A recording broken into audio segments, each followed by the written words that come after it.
সম্মানিত ভাইরা, আজকে বাংলাদেশে এক ভাঙ্গু প্রতিবেশী বন্ধু, মানে প্রতিবেশীদের জন্য যাদের হৃদয়টা কান্দে, সেই বাঙ্গু আজ আন্দোলন করেছে যে কুরবানি নিজের হাতে দেওয়ার মানসিকতা থেকে বের হয়ে আসতে হবে। নাউজুবিল্লাহ। অথচ কেউ যদি নিজে কুরবানির পশু নিজে কুরবানি দিতে পারে, তাহলে এটা হচ্ছে সব থেকে ভালো আমল।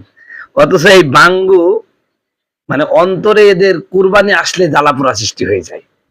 মানে প্রতিবেশী বন্ধুদের এমন দালালে পরিণত হয়েছে, এমন তাদের সাথে সম্পর্ক, মানে ফাইটি যাচ্ছে। এরা নামে মুসলিম, কিন্তু এদের ধ্যানে মনে প্রতিবেশী বন্ধুদের চেয়েও মানে বেশি ওদের জ্বলছে। এজন্য ওরা আন্দোলন করেছে যে কুরবানি নিজের হাতে দেওয়ার মানসিকতা থেকে বেরিয়ে আসতে হবে। এরপরে মানুষের এদের আন্দোলন হবে কুরবানি না দেওয়ার। এরা বাঙ্গুরা মনে করে যে ওরা খুব বুঝে। আমরা যারা মানে ইসলাম নিয়ে থাকি, কোরআন হাদিস নিয়ে থাকি, মনে করছে ওদের ভাষা আমরা বুঝিনি।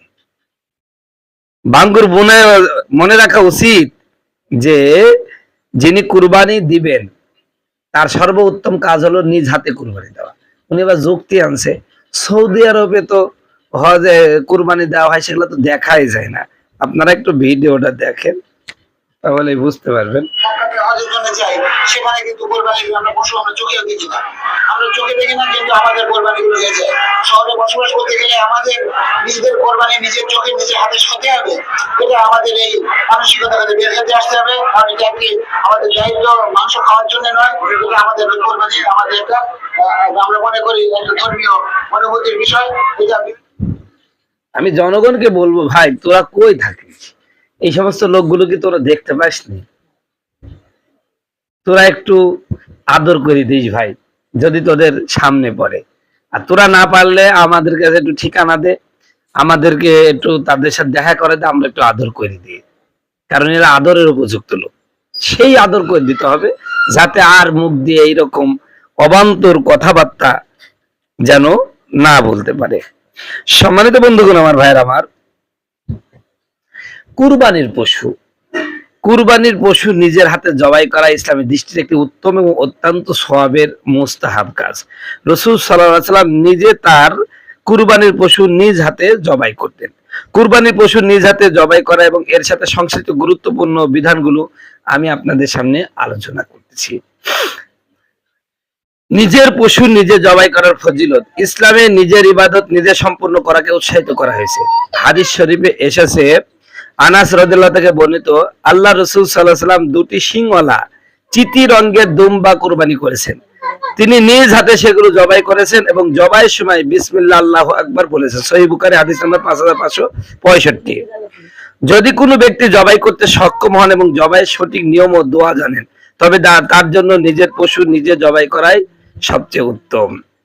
2 নাম্বার, নিজে জবাই করতে না পারলে বিধান, যদি কেউ নিজের পশু নিজে জবাই করতে না পারেন, যেমন ভয় পাওয়া, সঠিক নিয়ম না জানা বা শারীরিকভাবে অক্ষম হওয়া, তবে অন্য কোনো মুসলমানকে দিয়ে জবাই করানো সম্পূর্ণ জায়েজ। উপস্থিত থাকা উত্তম। অন্য কেউ জবাই করলেও কুরবানি দাতার জন্য জবাইয়ের স্থানে উপস্থিত থাকা মুস্তাহাব। রাসূল সাল্লাল্লাহু আলাইহি ওয়াসাল্লাম তার কন্যা ফাতেমা রাদিয়াল্লাহু তাআলা আনহাকে বলেছিলেন, তুমি তোমার কুরবানির পশুর কাছে উপস্থিত থাকো, কারণ এর রক্তের প্রথম ফোঁটা মাটিতে পড়ার সাথে সাথেই তোমার পূর্বে সব গুনাহ ক্ষমা করে দেওয়া হবে। মুস্তাদরাক হাকিম। মহিলাদের কুরবানির ক্ষেত্রে নারীরাও যদি জবাই নিয়ম জানেন, তবে তাদের পক্ষে নিজের পশু নিজে জবাই করা জায়েজ, তবে সাধারণত তারা এটি না পারলে কোনো পুরুষ দিয়ে জবাই করিয়ে নেবেন। তাহলে এই যে আলোচনা, এই দ্বারা কি বোঝা গেল?